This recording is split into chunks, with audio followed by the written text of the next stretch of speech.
Hello Sagittarius, Sun, Moon, Rising, and Venus signs. Kamusta kayo? Sana po nasa mabuti kayong kalagayan. Welcome back po sa Star Tarot. Kung bago kayo dito, welcome din kayo. Thank you sa inyong support.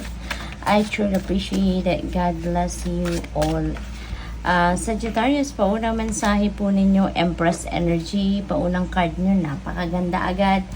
Empress is a very nurturing energy, no? Isa din siya sa abundant and prosperous energy sa tarot, kaya napakaganda, no? Napakaganda ng linggong ito para sa inyo Sagittarius, kasi maaaring meron dito mga financial blessings, financial opportunities na dadating sa buhay ninyo na maghahatid sa inyo ng prosperity and abundance, no? Makakaluwag-luwag kayo ngayon sa pagdating sa kaperahang aspeto ninyo. Pagdating naman sa pamilya, pagdating naman sa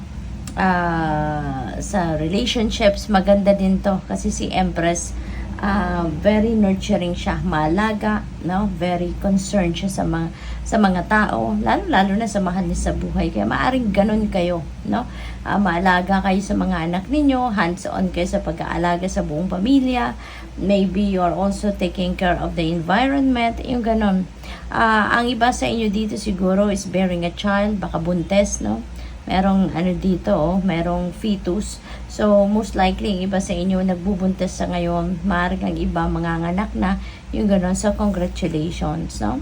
Kung hindi man gano'n ang inyong sitwasyon, baka yung person ninyo ang buntes, or kung hindi man, baka someone na baka ninyo, mahal ninyo sa buhay, no? Baka pamangkin ninyo, anak ninyo, mga ganon, or kaibigan, yung ganon, no? Yung malapit sa puso ninyo. Two of Swords, maybe you are in the middle of situation na kailangan ninyong magdesisyon sa ngayon, pero siguro hindi kayo makapag-desisyon pa, no? You can't make up your mind pa. At saka maaari din na napagod na kayo sa kakaisip kung ano yung gagawin ninyo sa problema. Kaya para ngayon, stalemate muna, yung pahinga muna, step back muna, no? Sa pag-iisip, sa pagdidiskarte sa desisyon or sa magiging desisyon. Kaya parang ayaw nyo munang tignan, no? Ang inyong sitwasyon sa ngayon. What else? We have the Chariot. This is a moving on energy. Kaya napakaganda rin ito kasi kung meron kayong dito, meron kayong situation wherein medyo nahihirapan kayo, this could be, no, yung energy na to, kung ano yung kailangan pagdesisyonan ninyo. Eventually, no, makakapag-desisyon kayo dito. Eventually, kapag nakuha nyo na yung ninyo, yung kalinawan sa inyong isipan, you know, makakapag-desisyon na kayo, and you'd be able to move forward na sa buhay, no? Kasi si Chariot is a moving on energy. So definitely, kung meron man kayong problema pinagdadaanan sa ngayon or challenging situation na pinagdadaanan, you'll be able to move forward from that. You're going to move on from that, Sagittarius, no? At saka baka ang iba sa inyo din dito may travel, baka meron kayong pupuntahan, or baka aalis kayo, no, mamamasyal, or baka business transactions related sa trabaho, you know, this could be anything, no, na kailangan ninyong mag-travel. Maybe ang iba din sa inyo dito, siguro nagsho-shopping kayo for sasakyan. Maaring may balak bumili ng sasakyan si Sagittarius, and maybe you are looking into checking sa mga available na sasakyan sa inyong lugar siguro, no? What else? We have strength. And so you may need to activate your inner strength and your courage dito for you to be able to face squarely kung ano man ang inyong sitwasyon sa ngayon. Lalo na siguro yung kailangan ninyong pagdesisyonan dito, baka it is difficult, no? This is difficult situation. Pero mapapagtagumpayan ninyo yan, no? Kasi nga meron na kayong moving on energy. So definitely, mapagdedesisyonan ninyo yan ng tama, mapag-iisipan ninyo kung ano ang tamang gawin. Kaya kailangan nyo lang dito na magpakatatag kayo, tibayan ninyo ang inyong loob at huwag kayong magdalawang isip, no?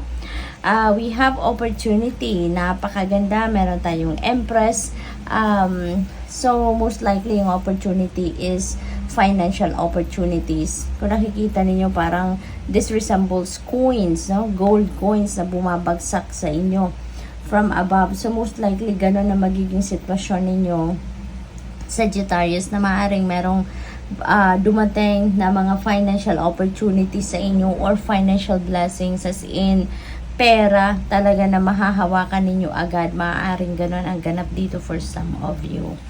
What else? We have be assertive. Ayan. So, dito sa pagharap ninyo sa hamon ng buhay, sa pag-solve ninyo sa anumang problema or difficult situation na pinagdadaanan ng iba sa inyo kung meron man, be confident, be assertive. No? Huwag kayong, kapag nakapag-desisyon na kayo, nakapag-isip na kayo na kung anong tamang gawin, wag na kayong mag-urong sulong, no? If you feel like it is the right thing to do, then go for it, okay? Magtiwala kayo sa inyong sarili, magtiwala kayo sa inyong mga kakayanan, okay?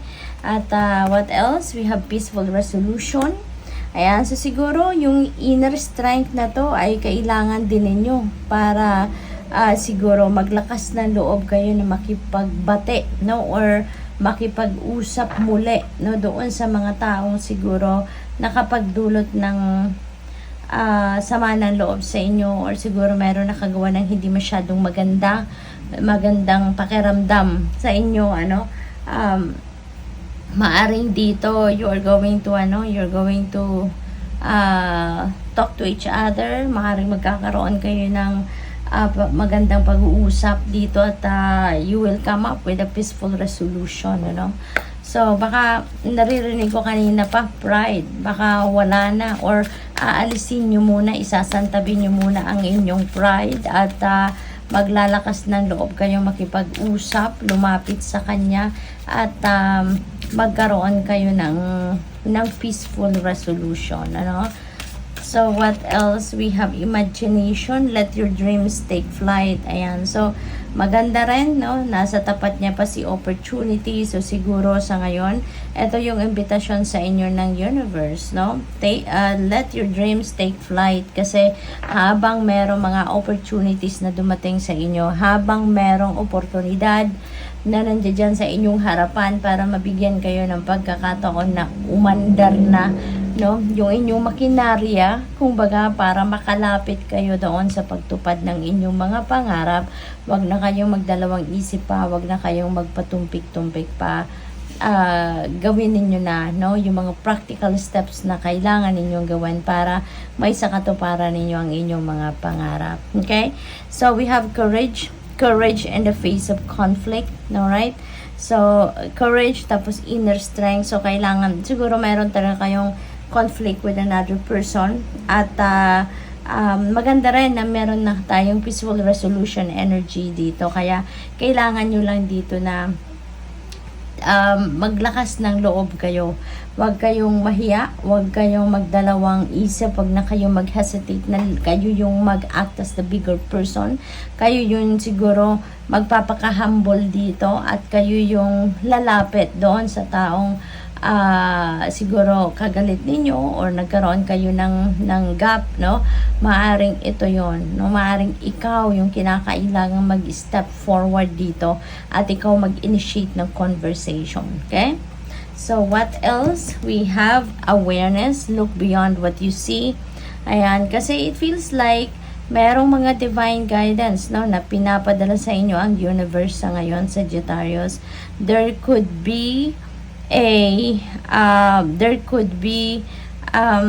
symbols, signs, and synchronicities na pinapadala sa inyo ang universe.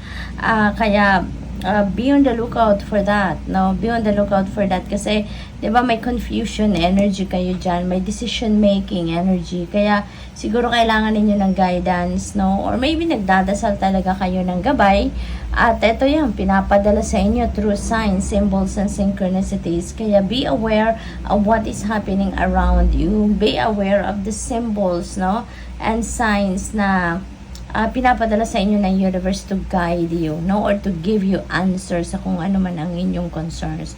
So, good luck. Thank you for watching Love and Light. Namaste.